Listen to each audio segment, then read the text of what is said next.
SSLC exam 2 result ಇವತ್ತು announce ಆಗಿದೆ. ಇಲ್ಲಿ ಕೆಲವು ವಿದ್ಯಾರ್ಥಿಗಳು ಒಂದು ಪ್ರಶ್ನೆಗಳನ್ನು ಕೇಳ್ತಿದ್ದಾರೆ. ಸರ್, ನಮ್ಮದು SSLC ಎಕ್ಸಾಮ್ 1 ರಿಸಲ್ಟ್ ತೋರಿಸ್ತಾ ಇದೆ, ಎಕ್ಸಾಮ್ 2 ರಿಸಲ್ಟ್ ತೋರಿಸ್ತಾ ಇಲ್ಲ ಅಂತ. ಅದಕ್ಕೆ ನಿಮ್ಗೆ ಆನ್ಸರ್ ಕೊಡೋದಾದರೆ ಇಲ್ಲಿ ನೋಡಿ ವಿದ್ಯಾರ್ಥಿಗಳೇ,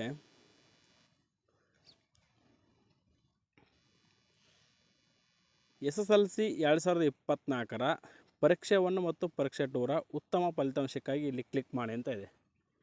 ಇದರ ಅರ್ಥ ಏನಪ್ಪ ಅಂದರೆ, ನೋಡಿ ವಿದ್ಯಾರ್ಥಿಗಳೇ, ನಿಮ್ಮ ರಿಸಲ್ಟು SSLC ಎಕ್ಸಾಮ್ 1 ರಿಸಲ್ಟ್ ಇವತ್ತು ಬಂದಿದೆ ಅಂದರೆ ನಿಮ್ಮದು SSLC ಎಕ್ಸಾಮ್ 2 ರಿಸಲ್ಟು ಇದಕ್ಕಿಂತ ಕಡಿಮೆ ಆಗಿದೆ ಅಂತ ಅರ್ಥ, ಅಥವಾ ಒಂದು ವೇಳೆ ಫೇಲ್ ಆಗಿದ್ದೀರಿ ಅಂತ ಅರ್ಥ.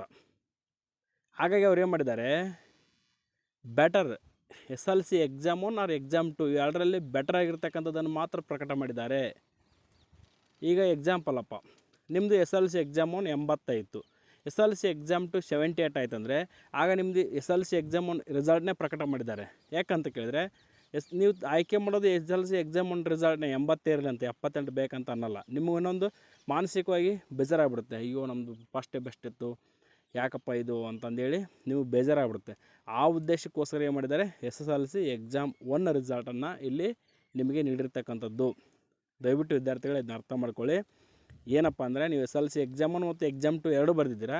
ಎರಡರಲ್ಲಿ ಎಕ್ಸಾಮ್ 1ಅಲ್ಲಿ 80 ಇತ್ತು, ಎಕ್ಸಾಮ್ 2 ಅಲ್ಲಿ 78 ಆಗಿದೆ. ಹಾಗಾಗಿ ಅವ್ರು ಏನು ಮಾಡಿದ್ದಾರೆ, 80 ನಿಮ್ಮ ರಿಸಲ್ಟ್ ಕೊಟ್ಟಿದ್ದಾರೆ. ಯಾಕಂದರೆ ಅದಕ್ಕಿಂತ ಇಲ್ಲಿ ರಿಸಲ್ಟ್ ಕಡಿಮೆ ಇದೆ, ಅದನ್ನು ನಾವು ವಿದ್ಯಾರ್ಥಿಗಳಿಗೆ ಶೋ ಮಾಡೋದು ಬೇಡ ಅಂತಂದೇಳಿ ಎಕ್ಸಾಮ್ 1 ರಿಸಲ್ಟನ್ನು ಕೊಟ್ಟಿರ್ತಕ್ಕಂಥದ್ದು. ಹಾಗಾಗಿ ಇದನ್ನು ಲಿಂಕ್ ಕ್ಲಿಕ್ ಮಾಡಿ ನೀವು ಫಲಿತಾಂಶವನ್ನು ನೋಡ್ಬೋದು ಅಂತ ಹೇಳ್ತಾ, thank you for watching this video.